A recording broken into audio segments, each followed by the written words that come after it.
예고드린 대로 이제 몇 주간 여러분들이 특식을 드시게 됩니다. 늘 먹던 밥만 먹으면 물리잖아요.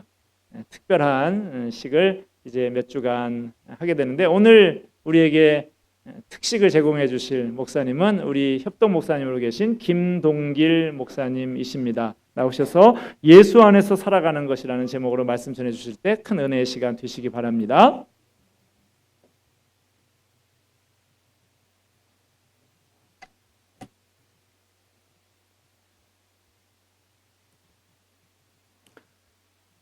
질문 하나 드릴까요? 여러분, 교회 나오는 것이 즐겁습니까? 교회에 와서 예배 드리는 것이 사모가 되고 기쁨이 됩니까?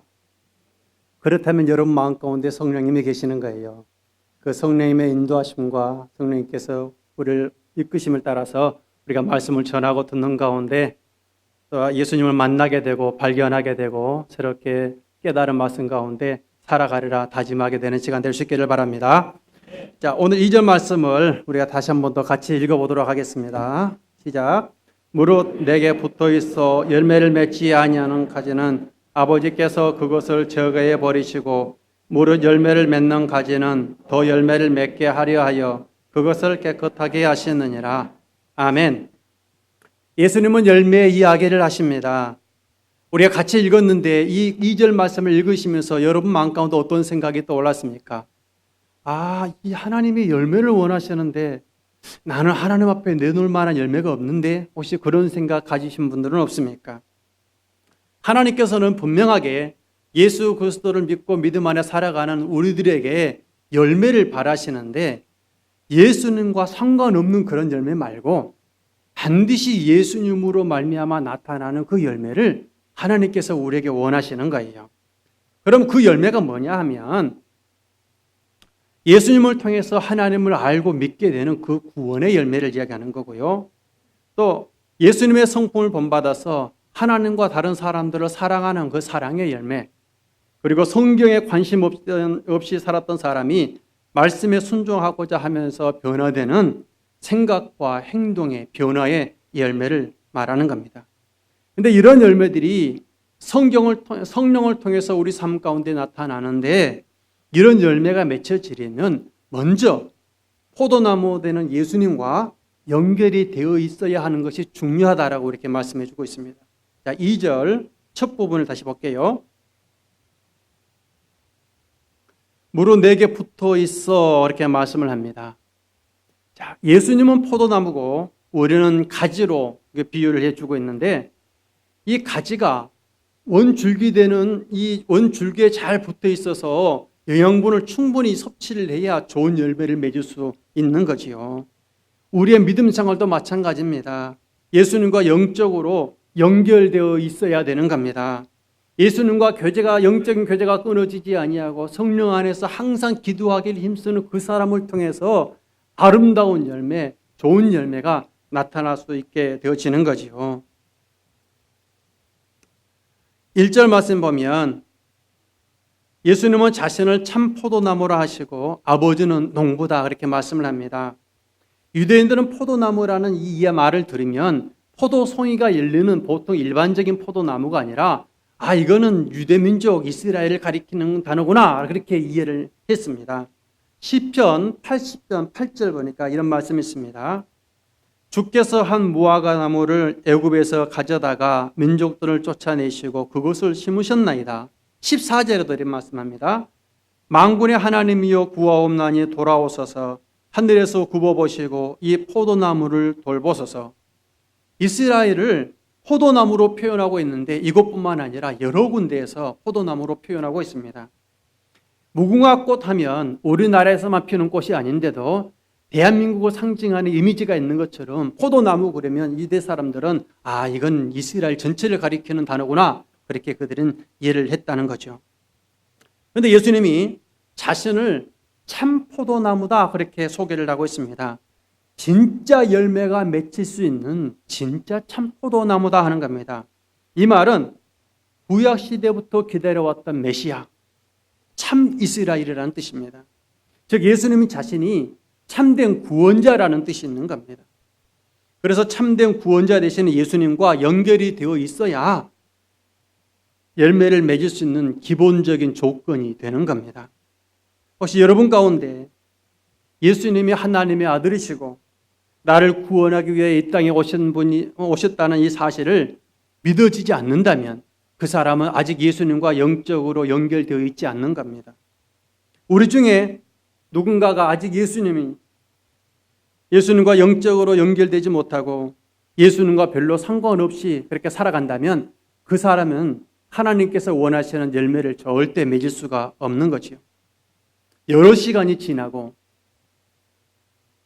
많은 시간이 지나서 예수님이 다시 오시기까지, 그리고 우리가 하나님 앞에 서는 그날까지도 예수 그리스도가 마음 가운데 믿어지지 않는다면 그 사람은 예수로 말미암는 열매가 없는 사람입니다. 그러나 하나님은 오랫동안 기다리시고 인내하시는 분이십니다.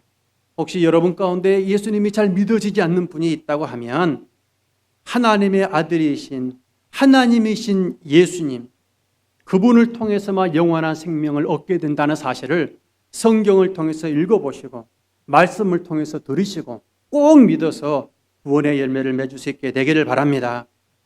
예수를 믿어야 되는 이유는 죄 때문입니다. 모든 불행이 죄로부터 시작되잖아요. 그런데 이 죄의 문제를 십자가에서 해결하신 분이 예수님입니다.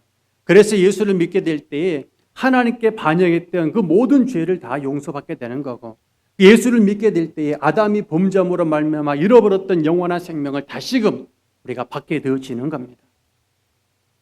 우리가 예수를 믿으면 영원한 생명을 얻고 믿지 않으면 영원한 멸망을 받게 된다는 것이 성경의 가르침입니다.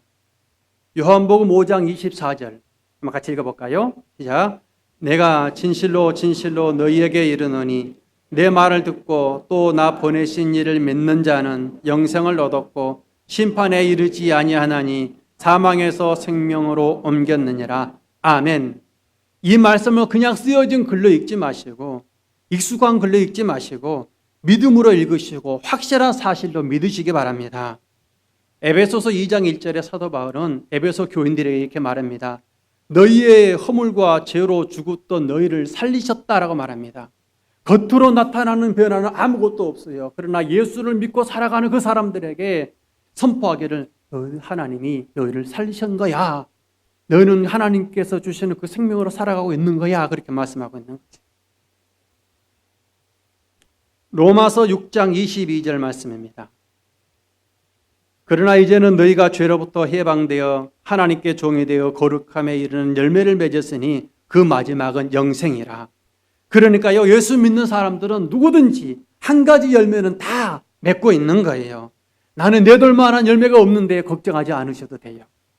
진짜로 예수를 믿는 사람은 이미 구원의 열매를 그 사람 가운데 가지고 있는 겁니다. 뿐만 아니라 더 좋은 많은 열매를 맺을 수 있는 준비가 되어 있는 거예요. 내가 잘해서 하나님께서 나에게 좋은 열매가 맺히게 하고 앞으로 더 많은 열매가 있게 하시는 것이 아니라 하나님께서 그냥 사랑으로 나에게 그런 열매가 맺혀지도록 해 주셨어요. 그러니 감사하고 항상 기뻐하면서 살아가는 것이 옳은 거지요. 농부 되시는 하나님께서 보시니까 가지가 포도나무에 연결이 되어 있어서 열매를 맺을 준비가 되어 있는데 열매가 맺히지 못하고 있는 가지를 보셨습니다. 2절 상반절 제가 읽어볼게요. 내게 붙어있어 열매를 맺지 아니하는 가지는 아버지께서 그것을 제거해 버리시고, 열매가 없는 가지를 제거하는 분은 예수님이 아니고 농부 되시는 하나님이라고 소개를 하고 있습니다. 그런데 이 제거해 버린다는 이 표현이 뭔가 오해의 소지가 있어요. 내가 예수님을 믿고 믿음으로 뭐 살아가려고 하는데 어느 날 나에게 열매가 없다고 하나님이 나를 잘라버려? 그러면 하나님은 나를 구원해 주시기도 하고 나를 버리기도 한단 말인가? 그렇게 오해를 할 수도 있습니다. 하나님께서 우리를 구원하실 때 너 열매 없으면 잘라버릴 거야? 그런 조건 따라서 우리를 구원하신 거 아니잖아요. 제거해버린다는 이 단어의 원어를 보니까 이 제거한다는 의미도 있지만은 들어 올린다라는 의미도 있더라고요. 정말로 예수님께 붙어 있어서 가지로 연결된 사람이라면 하나님께서 그 사람을 잘라내서 버린다라는 뜻으로 이 말씀을 이해한다면 성경적인 전체적인 말씀과 좀 조화가 안 되는 거예요. 요한복음 10장 보니까 예수님이 내 안에서 빼앗을 자가 없다라고 말씀하고요. 마태복음 28장에 세상 끝날까지 내가 너희와 함께 하겠다 약속해 주셨잖아요. 로마서 8장에서도 그 어떤 것도 하나님의 사랑에서 우리를 끊을 수 없다라고 선언하고 있잖아요. 열매가 없다고 원가지에서 우리를 딱 잘라서 예수를 믿지 못하게 하거나 너 천국 못 가? 안 돼. 그렇게 이해하는 것은 이렇게 봤을 때 조금 맞지 않는 것 같아요. 그래서 우리는 이 말씀을 이렇게 이해하는 게 좋을 것 같습니다. 제거해 버리고 이 단어를 들어 올린다는 그 단어를 우리가 의미를 적용을 해서 이렇게 볼 수 있어요. 무릇 내게 붙어 있어 열매를 맺지 아니하는 가지는 아버지께서 그것을 햇빛이 잘 들도록 열매 맺히도록 들어 올리시고 열매를 맺는 가지는 잡다한 것들을 제거해서 더 많은 열매를 맺게 하겠다. 그 말이 2절 말씀인 거지요. 우리가 살아가는 동안에 모든 문제가 다 그런 것은 아니지만은 하나님의 가지치기라고 할 만한 그런 일들이 있습니다. 우리를 들어 올리고 깨끗하게 한다는 이 말이 하나님께서 우리를 가지치기 하신다는 이 가지치기 의미로 이해하면 좋겠습니다. 열매가 맺히는데 도움이 되지 않은 적당한 잘 자란 것, 죽은 가지, 잡다한 것들을 가지치기 해서 예수로 말미암는 좋은 열매, 하나님께서 기뻐하실 만한 열매, 받으실 만한 그런 열매, 그런 성령의 열매, 그런 열매들이 맺힐 수 있도록 하시는 거죠.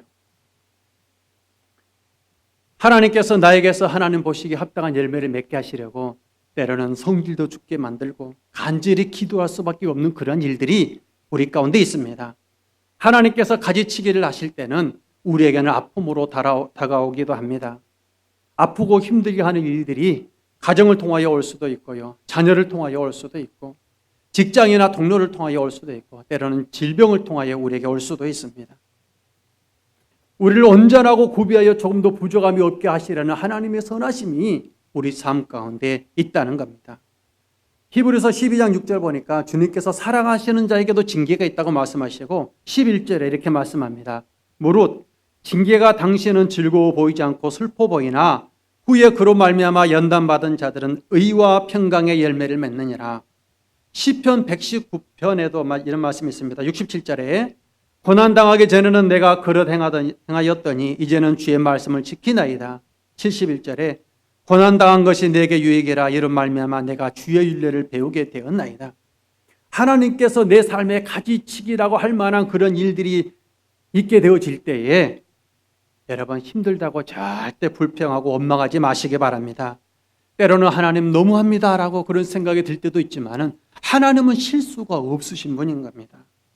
네 안에 있는 욕심 그거 고치려고, 교만한 마음 그거 좀 없어지게 하려고, 자존심 그거 좀 내려놓게 하려고, 내 안에 있는 욕심 그거 좀 내려놓게 하려고, 하나님의 사랑 그거 알게 하려고 하나님의 가지치심이 우리 삶 가운데 있다는 것 여러분 기억하시고 힘들고 어려워도 꼭 인내하시기 바랍니다.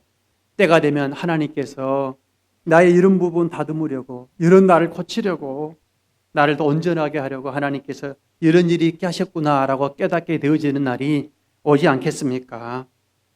예수를 믿는 사람은 하나님께서 귀하게 여기십니다. 우리 내가 생긴 모습이 잘생겨서 하나님께서 귀하게 여기신 거 아니고 외모 보고 돈벌이 잘하고 재능이 있어서 하나님께서 가까이 하고 싶어 하는 것이 아닙니다.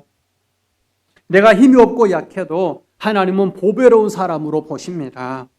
몸에 질병이 머물러 있어서 건강하지 못하고 좀 지쳐있고 내가 좀 힘들게 살아가고 있다 할지라도 하나님은 보배로운 사람으로 보십니다. 하나님은 자신의 생명을 우리 안에, 여러분 안에 두셨기 때문에 하나님은 귀하게 보시는 겁니다. 그러므로 나는 시시한 사람이 아니에요. 나는 소중한 사람입니다. 내가 지금 아무 일도 안 하고 있다 할지라도 나는 소망 없는 사람이 아니에요. 내가 할 만한 일이 아무것도 없다 할지라도 나는 무기력한 사람이 아닙니다. 여러분, 내가 나로 하여금 아프게 하는 일들이 무엇이든지 간에 사람 사이의 문제든지 때로는 질병의 문제라 할지라도 그것이 나를 동요매지 못하고 나를 주장하지 못해요. 나를 주장하시는 분은 오직 하나님이십니다. 그러니 질병 앞에서도 우리는 당당할 수 있는 거고요. 정말 큰일이다 싶은 그 일 앞에서도 우리는 무너지지 않냐고 당당하게 싸워 이겨나갈 수 있는 겁니다.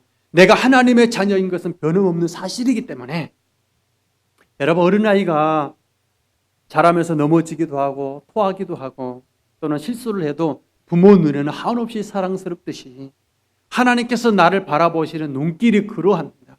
왜요? 예수님 때문에 그렇습니다. 얼마 전에 좀 몸이 좋지 않아서 제가 병원을 갔습니다. 접수를 하고 의자에 앉아 있으면서 신문을 보는데 아버님하고 부르는 겁니다.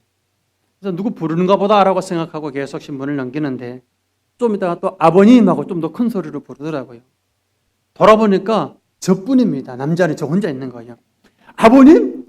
내가 벌써 그런 말을 들을 때인가? 순간적으로 제가 당황했습니다. 그리고 지금 나이가 몇 살이지 생각하니까 원래 생각이 안 나는 거예요. 큰애가 몇 살이지? 얘가 94년생이니까 25, 26? 딱 보니까 그러면 그분이 나를 아버님이라고 부르면 하겠다. 그제서야 이해가 되더라고요. 저는 아닌 줄 알았어요.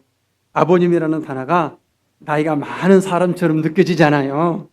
그래서 저는 제 스스로 생각할 때 나는 항상 30대 중반쯤 되는 사람이다. 그렇게 생각하고 풋풋한 마음으로 제가 살아가고 있는데 저한테 아버님이라고 그랬으니 제가 얼마나 당황했겠습니까? 여러분, 내가 나를 생각하는 것과 다른 사람이 나를 생각하는 것이 다르다는 것을 말씀을 드리고자 합니다. 하나님과의 관계에 있어서도요. 하나님께서 나를 생각하는 것이 내가 하나님을 생각하는 것과 다를 수 있어요. 나는 볼품도 없고 믿음이 약한 사람이다라고 생각을 합니다. 그래서 하나님께서 나를 통해서 무슨 일을 하겠는가? 내가 기도하는 기도에 무슨 능력이 나타나겠는가? 그러면서 하나님께 대한 기대를 가지지 않고 이게 살아가는 사람들도 아마 많이 있을 겁니다. 그런데 예수 안에 있는 사람은 내가 생각하고 있는 나보다 하나님께서 나를 더 크게 여기셔요. 나를 더 소중하게 여기신다는 사실을 여러분은 아셔야 합니다. 내 안에 예수 그리스도로 말미암는 하나님의 생명이 있으니까 하나님께서 나를 보실 때요. 내가 좀 넘어지기도 하지만은 하나님께서는 나를 한심하게 보시는 것이 아니고 이야 그래 넘어질 수도 있지. 다시 일어나렴. 다시 일어나면 되는 거야. 다시 시작하면 되는 거야. 그렇게 그래 그렇지. 그렇게 격려하시고 우리를 칭찬해 주시고 인정해 주신 분이 우리 하나님이신 겁니다. 그러니 우리가 예수를 믿고 살아가는 동안에 순종하면서 말씀에 따른 열매가 나타나도록 예쓰면서 살아가야 되지 않겠습니까? 많은 열매는 아니라고 할지라도 조금씩이라도 말씀을 따라서 생각하는 것을 자꾸 바꿔가고 말씀을 따라서 말하는 것도 자꾸 좀 바꾸고 생활 습관도 좀 바꾸고 순종하려고 하는 이 마음의 열매, 이 기쁨의 열매들이 자꾸 맺어지도록 그렇게 하면서 살아가야 되는 것 아니겠습니까? 그렇게 하는 것이 하나님께 영광이 되고 예수를 믿는 사람이라는 증거가 된다고 8절에서 그렇게 말씀하고 있잖아요. 나에게 있는 열매가 구원의 열매든지 내가 믿음으로 살아가면서 나타나는 삶의 열매든지 성령의 열매든지 그런 열매가 나에게서 맺으려면 꼭 예수님 안에 있어야 된다고. 나를 떠나서는 안 된다고 예수님께서 강하게 말씀하세요. 자, 5절 하반절에 이렇게 말씀합니다. 나를 떠나서는 너희가 아무것도 할 수 없다고 말하고 4절 뒤에 부분에도 그래요. 너희도 내 안에 있지 아니하면 그러하리라. 그런데요, 세상에는 우리가 살면서 예수님 안에 있지 못하도록 하는 것들이 너무 많습니다. 그래서 예수님이 간곡하게 타이르듯이 나를 떠나서는 안 돼. 너희가 꼭 내 안에 있어야 돼. 그렇게 말씀하시는 거죠. 얼마 전에 분당 어느 교회에서 설교 가운데 동성애에 관한 말씀을 하시면서 이제는 동성애를 인정하는 것이 시대가 되었다, 대세가 되었다 그렇게 표현을 했나 봅니다. 그것 때문에 말이 많았고 또 사과도 했고 또 사과까지 해야 되느냐 그러면서 아주 소란도 피웠습니다. 그런데 우리가 사는 세상은 분명히 하나님을 인정하지 않으려고 하는 것들이 너무 많습니다. 하나님이 받으시고 보는 것보다 사람 보기에 좋게 하려고 얼마나 애를 씁니까? 사람 듣기 좋은 말을 하려고 애를 쓰고 사람 보기에 좋게 하려고 얼마나 애를 쓰는지 모릅니다. 사람이 중심이 되어가는 것이 이 시대의 흐름입니다. 그렇다고 사람의 가치를 낮추라는 얘기가 아니라 하나님을 하나님답게 인정하는 것이 필요하다는 것을 말씀을 드리는 겁니다. 요즘 여러분이 날마다 새벽에 하는 이 큐티에서도 계속 말씀하시는 것이 하나님을 인정하는 삶에 대한 거잖아요. 하나님을 인정하지 않는 삶이 얼마나 큰 아픔과 시련을 가져오게 되는지 계속 말씀하고 있잖아요. 그래서 우리는 예수님 안에서 살려고, 하나님을 인정하는 그런 믿음의 삶을 살려고 몸부림치며 애써야 되는 겁니다. 예수님 안에 있는 삶은 거저되는 것이 아니기 때문에 날마다 나를 십자가에 못 박아야 하고 나를 버리며 예수 안에 살려고 내가 애를 써야 되는 거죠. 이것이 영적인 전쟁입니다. 칼과 창으로 싸우는 것이 아니라 모두가 편하게 믿으려 하고 자기 중심적으로 또 자기 주관적인 신앙생활을 하려고 할 때에 내가 편한 것이 다 옳은 것이 아니고 내 주관이 다 옳은 것이 아니고 하나님의 말씀이 중심이라는 것을 기억하고 나의 편해지려는 이런 생각들을 십자가에 못 박고 내가 더 옳다고 여겨지는 그런 생각들을 날마다 십자가에 못 박고 내가 예수님 안에 있어야지, 예수님만 붙들고 살아야지, 그런 마음으로 마음을 가다듬으면서 살아가는 것이 영적 전쟁에서 승리하며 사는 길입니다. 예수님 안에서 살아간다는 것은 예수님의 말씀을 따라서 살아가는 거거든요. 예수님께서 너희는 이렇게 살아야 돼 라고 말씀하실 때에 예수님 하신 말씀과 전혀 상관없이 내 마음대로 살아간다면 예수님 안에 살아가는 것이 아니지. 여러분이 주일 오늘 교회에 나오신 거 정말 잘하셨습니다. 근데 교회에 나오는 것뿐만 아니라 이 예배를 마치고 가서 식사하는 동안에 그리고 돌아가서 또 가정에서 여러분 직장에서 어디든지 간에 늘 예수님을 생각하고 내가 예수님 안에 살아가야지, 늘 예수님 말씀 안에 내가 그렇게 살아가야지라고 생각하면서 살아가는 것이 우리 삶 가운데 필요한 거예요.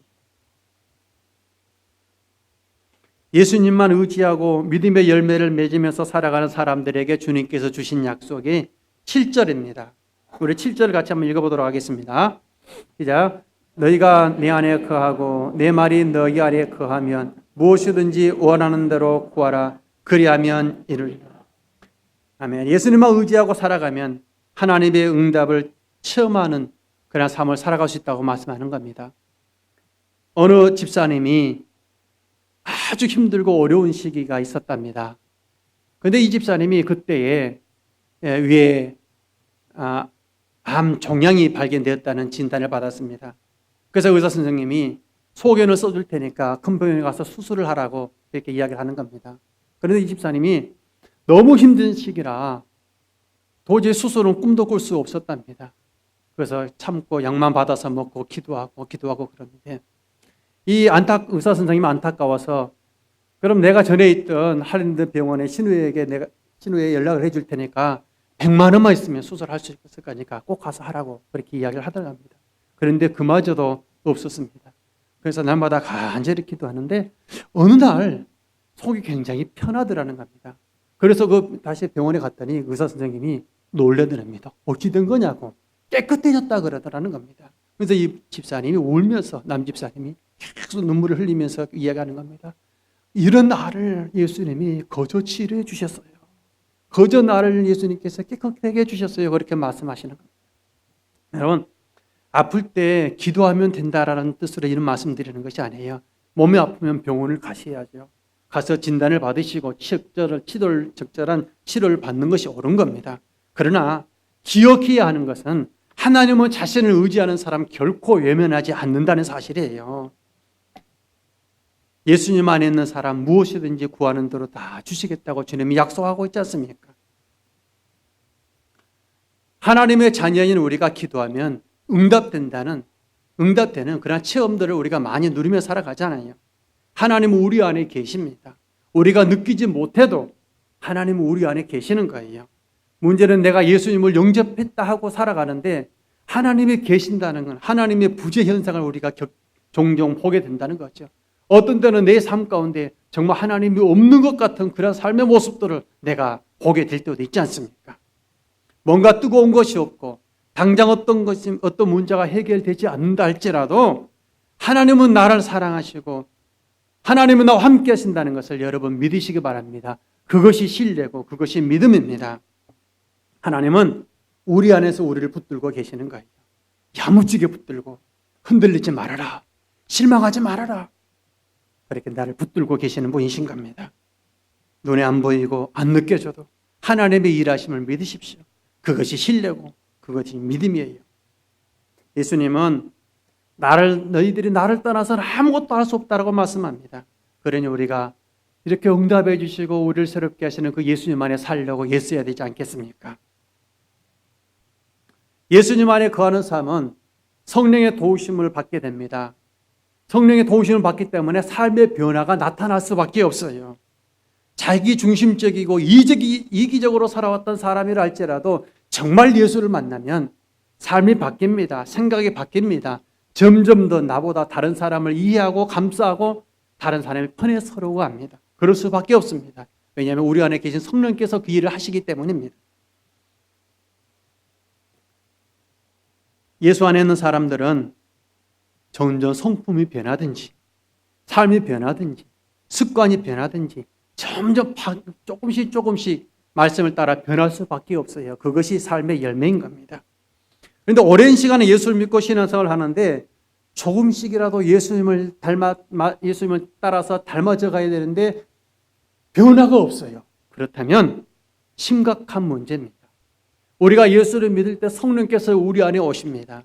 그래서 성령께서 우리가 어떻게 살아가야 될지를 자꾸 말씀을 통해서 기억나게 하시고 생각나게 하시고 듣는 말씀을 통해서 그렇게 해야겠다는 생각들을 자꾸 우리 가운데 심어주시는데 오랫동안 예수를 믿고 살아가는데 생각의 삶의 변화가 없다면 내가 그 성령님의 깨우치심을 내가 무시하면서 살았거나 다른 한 가지는 내가 다시금 새롭게 하여 예수를 만나야만 되는 사람인 겁니다.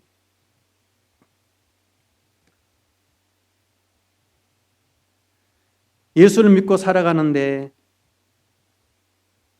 오랫동안 신앙생활을 해가는데 전혀 변화가 나타나지 않는다면 예수 믿기 전이나 믿은 후에나 오직 나만 생각되고 이기적인 생각만 들고 조금이라도 손해보는 거 싫고 양보하는 거 죽어도 싫고 아무튼 그렇게 살아간다면 이제 하나님께서 열매가 맺히도록 손을 보십니다.